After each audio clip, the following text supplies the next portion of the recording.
How does the new expansion in playoffs in college football not work? Ugh.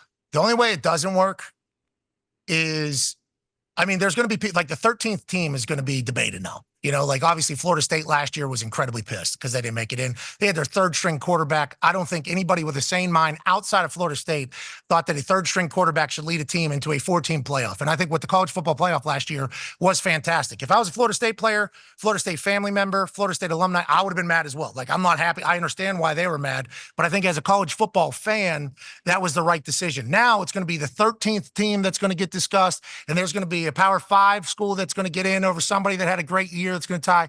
So I think the only way it doesn't work is with the drama that's going to come from who gets in, who doesn't get in. But for me, home field playoff game is going to be absurd. College football is something that I've been baptized into here over the last couple of years with College Gameday. The pageantry, the tradition, the fans, the environment, like everything, that is college football. Obviously on the field, it's amazing. So now we're getting to see it in a very important game and a big game. I think that's going to be beautiful. I think this is going to be the biggest and best college football season of all time. And I know there's a lot of college football people, old heads, that aren't necessarily happy about that because the world is changing quickly in front of our eyes. And we don't want to lose Saturday football and turn it into Sunday football. But this year, I think it's going to be beautiful. I think it's going to be a stone into the new direction that college football is going, and it's going to be great. That's how I feel personally.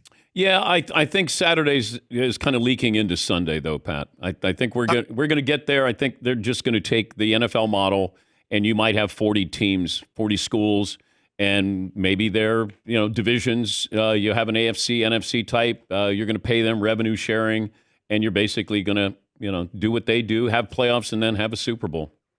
It's interesting, Dan, because in theory, that would make sense too. And I think we've kind of batted around the ball a little bit on how it would work and how it wouldn't work. Chip Kelly came on our show whenever he was still the head coach at UCLA, and he kind of laid it out. He was like, the NFL has this right, and I've pitched this a few different times. You obviously just have divisions and conferences. You could separate it by this. We all go under one roof, and then all of a sudden we have more leverage with TV. We have more of this, yada, yada, yada, yada. But it's like, how do they institute that? Like the NFL works because obviously it's been around a long time, 100 plus years, but like Roger Goodell is the person. And now obviously he's working for ownership, but at least there's one person that is kind of at blame or at fault or to credit for things that are happening. And he gets paid very well to do that. For college, to get all the deans, the presidents, the athletic directors, the coaches, all to get on the same page, which is why we are in a transition era that I don't know how long it's going to last. Because in theory, we all have answers, but how do they get instituted? I have no idea. Like, you're going to need some very important people, smart people, some people that can sway people, business people, and also sports people. Greg Sankey. Greg Sankey, I would just say, Greg, here you go. He could be even better than Goodell. And then I would just kind of put it in his lap. You want to have, with Tony Petitti with the Big Ten. Okay. But it feels like there's a top-heavy college football talent base. And then there's other ones that are stragglers. But can you imagine relegation, Pat?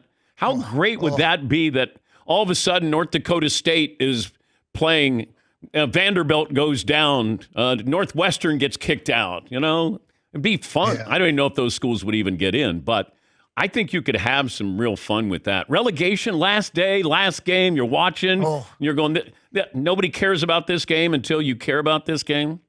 Yeah, the only issue with that is, Danny, you know this because you've had to deal with suits, I assume, for a long, long time. The presidents of these schools, who have pretty good says, is like, hey, there's a chance next year you guys aren't going to be in the Big Ten, and your rev, instead of 80 million TV deal, you're going to get 6 million next year. And it's like, oh, well, we're building a new building because we remember we have to do it. So it's just college ball is awesome. College passion and loyalty is fantastic. It's we need to keep that, need to evolve, need the players to make money, don't need them to get screwed over in these NIL deals where they're not paying them out, but who's going to be in control? Sankey would be awesome. I love that man. I think remember COVID came around. Oh, man.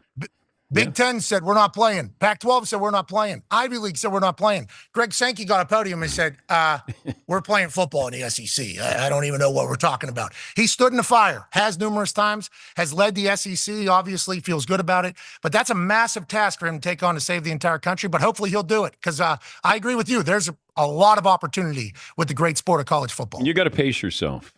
Pace yourself this fall, okay? Are you going to Dublin? Oh yeah, taking the show to Dublin. We're actually taking our show to Dublin. I do believe we're in talks right now with a pub in Dublin to take our show on Friday over there before Georgia Tech and Florida State on Saturday on ABC. That's going to be quite a start. And I'm a little worried. You're talking about pacing yourself. Once those those Guinnesses start like really, I don't know if that's the plural for Guinness or not, but fungi. Once those start flowing over there, it's a good start but to you're the good because you're later in the afternoon. We went over there last year for the Notre Dame Navy game, and our show started at 2 in the afternoon, and we brought Will Ferrell over. We rented out a pub. We were able to sleep in. I mean, it's dangerously accessible. Let's put it that way. So I would have your guys sign a waiver, and maybe there's a blood alcohol content that you measure each day when they come in. See, I'm a little bit worried because if we start doing that in Dublin, then we got to start doing it here too. And a couple of my guys much better when they're boozed. When they're boozed. No, I'm joking.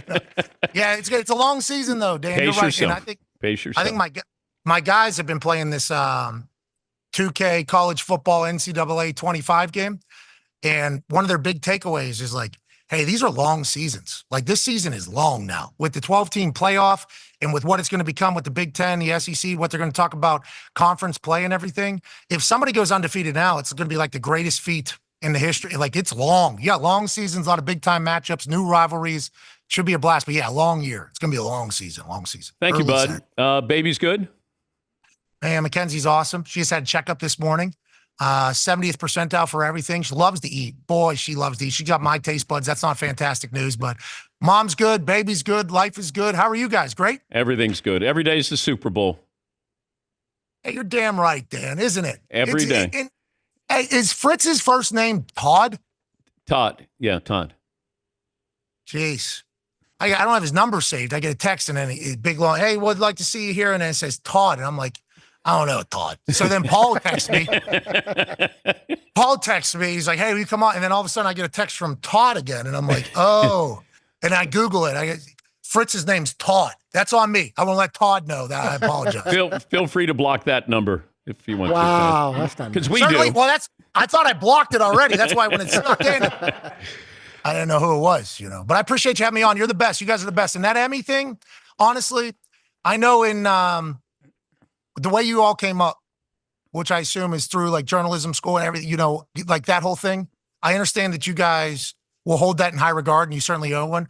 But don't play these puppets games, okay? You guys have won enough Emmys in all of our eyes. Don't worry about MLB Tonight taking one away from the Dan Patrick Show. You're legends. We appreciate the hell out of you, and thanks for having me on. About a round of applause there, Pat McAfee. very kind. Very kind. When nobody else believed in us, Pat did. It's the future. Yes, Pat McAfee Show, ESPN College Game Day analyst and sneaky athletic.